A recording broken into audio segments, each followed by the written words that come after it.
software from elgato.com, or add HD60X to your favorite streaming software. No driver installation is necessary. If you're having trouble setting up your HD60X, head over to elgato.com/help for additional setup guides and our customer support contact information.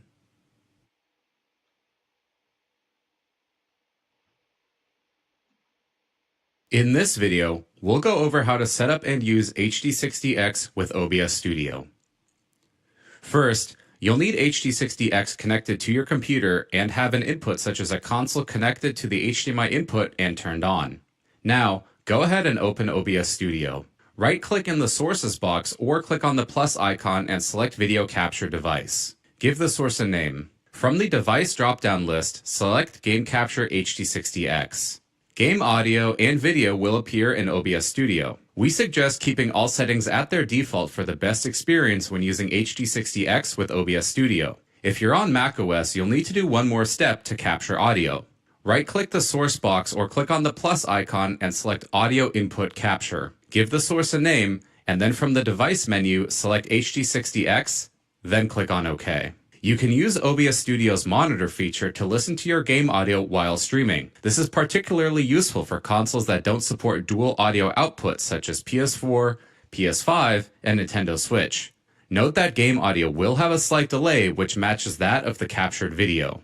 Once HD60X is added to your scene, right-click inside the audio mixer and open the advanced audio properties. Find the HD60X source and in the monitor column, select Monitor and Output. To capture audio from HD60X's analog port when using ChatLink or ChatLink Pro, close OBS Studio and open the Elgato 4K Capture Utility software. Open the Preferences at the top right and click on the Device tab. From the audio dropdown, select Analog and then click on Apply. You can now close the Preferences and 4K Capture Utility and reopen OBS Studio. If you're having trouble setting up your HD60X, head over to elgato.com/help for additional setup guides and our customer support contact information.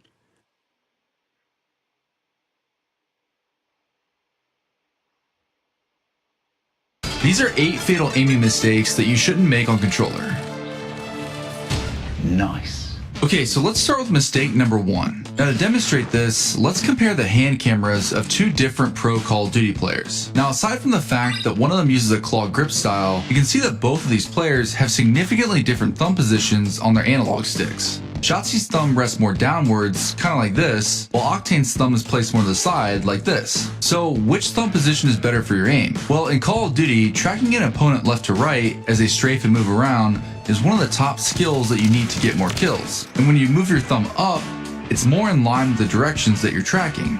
Now, I'm not a medical professional, so this is not medical advice, but for me, adjusting the angle of my thumb makes it feel like I'm using the muscles and joints in my hand and wrist differently. And if I take it a step further and add more bend into my knuckle, this once again changes the feel of my aim and how I'm using the muscles in my hand. In addition to that, the contact area between my thumb and the analog stick changes and gets a little bit smaller. Arguably one of the best Call of Duty players in history has quite a lot of bend in his knuckle when he holds his controller, so obviously this thumb position works very well for him. And what we can learn from all of this is that there doesn't appear to be a correct way to hold your thumb on the controller. You just have to find the angle, the bend, and the contact point that works best for you. Everyone has different hand sizes and uses different styles of controllers, so what works for one person might not work for everyone else. Over the years, I've tried using Control Freaks, different styles of controllers, and I've experimented with different grips, and eventually I figured out that a PS5 controller with stock analog sticks and a thumb position about right here works best for me. And the only way I was able to figure all these things out was not being afraid to change things up. Now, I know some of you might be saying, well, I don't want to change anything because it'll mess up my aim. And you're probably right.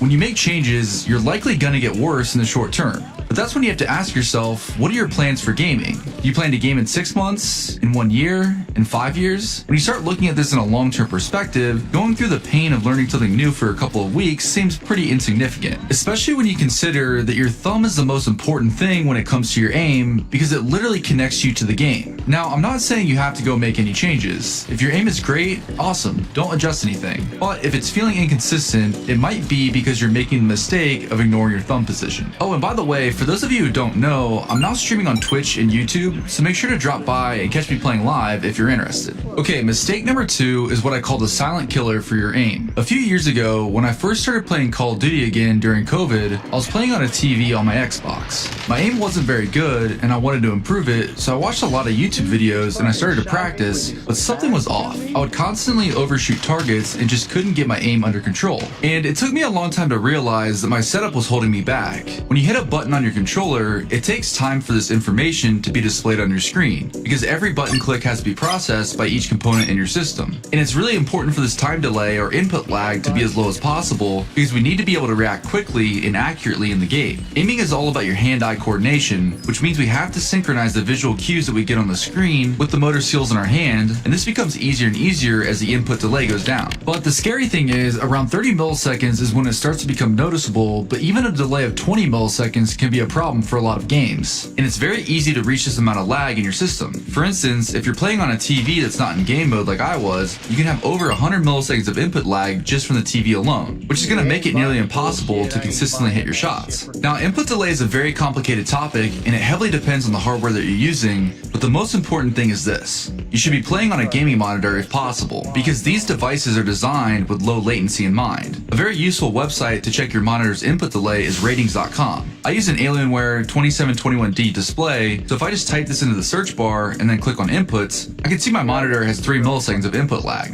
This website is great when you're in the market for a new monitor and you want to compare the technical details. But if you do have to play on a TV, just make sure you do switch it over to game mode, because this will significantly reduce the input delay and make it easier for you to aim. Okay, aside from that, I would also recommend using a wired connection from your controller to your PC or console to get the most consistent data transfer between the devices. And if you're on PC, there's a number of other things you can do to reduce your input delay even further, like overclocking your controller, overclocking your PC to get more frames, and adjusting various Windows settings. Now, honestly, I'm not an expert in PCs, and I won't pretend to know how to adjust CPU voltages and fine-tune Windows settings, and you can actually get yourself into quite a bit of trouble adjusting these things without knowing what you're doing, because you can pretty easily make your PC unstable and cause a lot of crashes in the game. So for those of you who would rather leave this up to the professionals, I've recently partnered with FPS Hub, and they specialize in optimizing PC performance for gaming by helping you get the most out of your equipment. My gaming PC is over 3 years old, and my frame rate has been steadily declining, which has made Warzone not as enjoyable to play because the game sometimes feels choppy and laggy. And that's even after I spent a lot of time watching YouTube videos trying to get my PC to run better.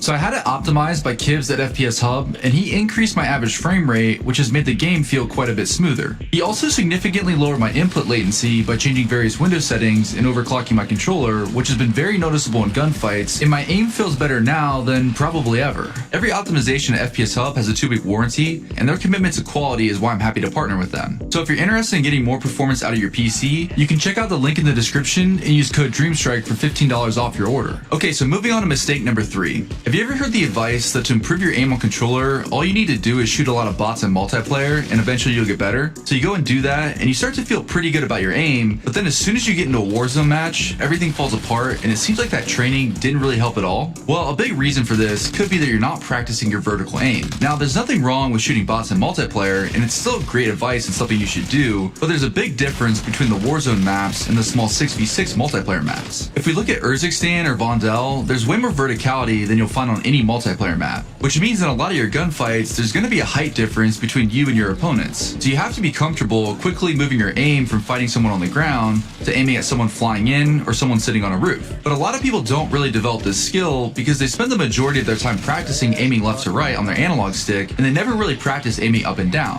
And this is a huge mistake because these aiming motions are very different. So to work on improving your vertical aim, there are a couple of things I recommend you can do. First, if you have multiplayer, don't practice on the small maps. Load into a bigger map like Quarry with the max number of bots and practice shooting them from the top of the hills around the map. I specifically like this spot because with the way the bots typically spawn, I can get a lot of practice snapping my aim from the ground to this window. This drill here is actually one of the warm-ups I do almost every day before I play solo quads on Vondel because it's pretty similar to standing on the rooftops and shooting down on enemies below. I also will sometimes reverse the drill and stand at the bottom of the hill, and I'll practice looking to the side and then flicking my aim upwards to the bots as they reach the top of the hill next to me. What's important here is you want to be able to quickly go from aiming at a neutral position to your character to aiming up or down at a target. But if you don't have multiplayer, there's still a couple other ways to work on your vertical aim. First, the lockdown mode on Vondel is great because you spawn with your loadout, and most people typically play the objective, which is to occupy zones around the map to rack up points. And what this means is that if you land away from these zones, you can usually get a lot of target practice in without too many people shooting at you. I think this is actually the best way to practice shooting people as they parachute into the map. But this mode isn't always available, so the other way to practice will work in any playlist. How many times have you played a match and found yourself bored in the middle of the game when there's not really much going on and you can't find anyone to fight?